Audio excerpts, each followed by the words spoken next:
오늘을 살아가는 묵상 시간입니다. 오늘 본문 말씀 잠언 8장 13절의 말씀입니다. 여호와를 경외하는 것은 악을 미워하는 것이라. 나는 교만과 거만과 악한 행실과 패역한 입을 미워하느니라. 여러분, 성경에 하나님의 지혜를 갈망하고 하나님 자신을 간절히 찾는 자를 다른 말로 여호와를 경외하는 자라고 말합니다. 이렇게 여호와를 경외하는 사람에게 나타나는 특징이 있죠. 바로 그 첫 번째가 죄를 미워하는 것입니다. 왜 여호와를 경외하면 그 죄를, 그 악을 미워하게 될까요? 바로 하나님이 교만과 거만과 악한 행실과 패역한 것을 미워하기 때문입니다. 하나님은 죄를 미워하십니다. 죄란 창조주 하나님이 정하신 규칙을 어기는 것입니다. 여기서 이 거룩에 보시면 하나님의 성품 중에서 가장 우선순위 되는 성품입니다. 이사야서 6장 3절에 보면 하나님은 거룩하다, 거룩하다, 거룩하다 하고 칭송을 받으셨습니다. 거룩하다는 표현이 3번 반복된 것은 최상을 의미하는 것입니다. 거룩하신 하나님이시기 때문에 그 죄를 싫어하신다는 거죠. 우리도 죄에 대해서 하나님처럼 미워해야 합니다. 우리의 그 기도를 돌아보면 때로는 우리 가운데 참 모순이 많습니다. 물질 때문에 고통받는 사람을 우리는 이렇게 기도하죠. 주님, 우리의 물질 때문에 너무 힘이 듭니다. 풍성하게 채워주시옵소서. 그러나 내가 왜 이렇게 물질 때문에 힘들어하는가? 그 이유를 우리는 생각하지 않을 때가 많습니다. 그렇게 힘든 이유, 그 진짜 이유가 무엇인가요? 그것은 돈이 부족해서가 아니라 돈을 사랑하고 의지하고 있기 때문입니다. 돈에 최고의 가치를 두었기 때문이죠.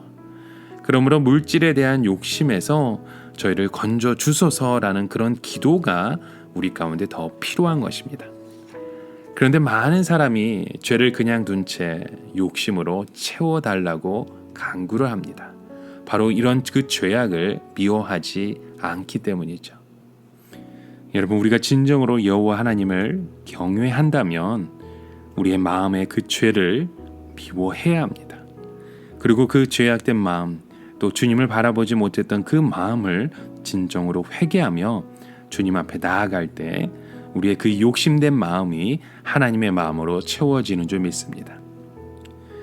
자, 그리고 두 번째로 우리가 여호와를 경외하는 사람에게 나타나는 특징이 있습니다. 바로 하나님께 순종한다는 것입니다. 창세기 22장에 보면 하나님께서 아브라함에게 이삭을 바치라고 명령을 하시죠. 아브라함이 갈등을 했으나 마침내 아들을 바치기로 하고 모리아 산으로 갑니다. 하나님이 말려주시기를 기다렸지만 아무 소식이 없자 마침내 아들을 죽이기로 결심을 하고 칼로 찌르려는 그 순간 하나님께서 말씀하시죠. 아브라함아, 이삭에게 손을 대지 말라. 내가 이제서야 내 하나님을 경외하는 줄 아노라 말씀합니다. 아브라함에게 이삭은 자기 생명보다 귀한 존재입니다. 이삭을 제물로 바치라는 명령을 듣고 아브라함은 하고 싶은 말이 얼마나 많았을까요? 이 아이가 어떤 자식입니까? 그러려면 왜 주셨습니까? 죽으면 하나님의 약속은 어떻게 이루어집니까? 살아있는 사람은 제물로 바치다니 말이 됩니까? 다 맞는 말이겠죠. 하지만 이삭은 하나님 아버지께서 주신 아들입니다. 그래서 아들을 바치라는 하나님의 뜻이 분명하다고 생각한 아브라함은 끝내 순종을 이룹니다. 왜냐하면 여호와를 경외했기 때문이었죠. 바로 이렇게 여호와를 경외하는 사람은 순종하게 됩니다. 그런 믿음이 우리의 가운데 또 우리의 삶 가운데도 함께 이루어지길, 고백되어지길 주님의 이름으로 간절히 축원합니다. 또 한 가지 여호와를 경외하는 사람에게 주시는 특징이 있죠. 바로 하나님과 친밀한 관계를 유지한다는 것입니다.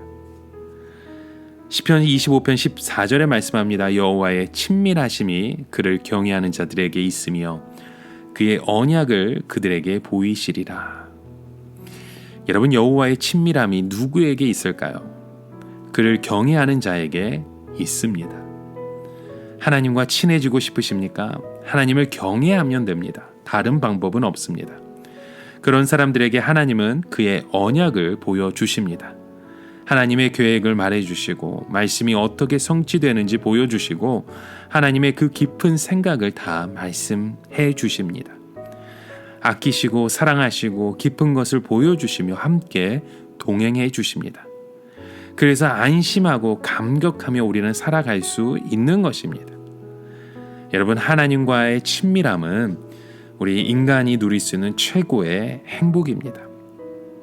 이렇게 하나님의 경외하며 또 그러한 모델을 보여주신 분이 예수 그리스도이시죠. 예수님은 누구보다도 그 죄를 미워하셨고 죽기까지 복종하셨으며 또 하나님과의 그 친밀함을 끝까지 누리셨습니다. 언제나 하나님께 질문했고 그 뜻이 이루어지기를 원하셨습니다. 위로부터 주시는 힘이 필요했고 하나님의 음성을 들으시려고 늘 애쓰셨습니다. 그래서 기도하셨던 것입니다. 예수님은 기도할 시간이 찾기 어려울 만큼 무척 바쁘셨지만 새벽 미명에 기도하기 위해서 일어나셨습니다. 그 시간에 하나님 아버지께 그의 마음을 쏟아내시고 하나님 아버지와 대화를 나누시고 그의 음성을 들으셨던 것입니다. 그러한 그 예수님의 그 간절한 마음이 오늘 우리 가운데도 함께 이루어지고 새로워지고 또 함께 그 친밀함이 우리의 삶 가운데도 동일하게 일어나게 되길 주님의 이름으로 간절히 축원합니다. 오늘 살아가며 한 가지 묵상의 질문을 드립니다. 여호와 하나님을 경외하는 사람에게 주시는 세 가지 특징에 대해서 우리는 함께 살펴보았습니다. 그 세 가지 특징을 오늘 우리의 삶 가운데 어떻게 적용하며 살아갈 수 있을지 여러분 함께 우리의 삶을 다시금 돌아보며 주님 앞에 간절하게 나아가실 수 있는 저와 여러분의 모습 되길 주님의 이름으로 간절히 축원합니다. 함께 같이 기도합니다. 하나님 아버지, 하나님 우리의 삶 가운데 주님의 그 간절한 그 갈망하는 마음으로 우리의 삶이 일어나길 간절히 소망합니다. 잘못된 갈망이 아니라 참된 갈망, 하나님을 향한 그 간절함이 있는 인생으로 오늘도 우리의 삶의 그 고백을 받아 주시옵소서. 예수 그리스도의 이름으로 간절히 기도드립니다. 아멘.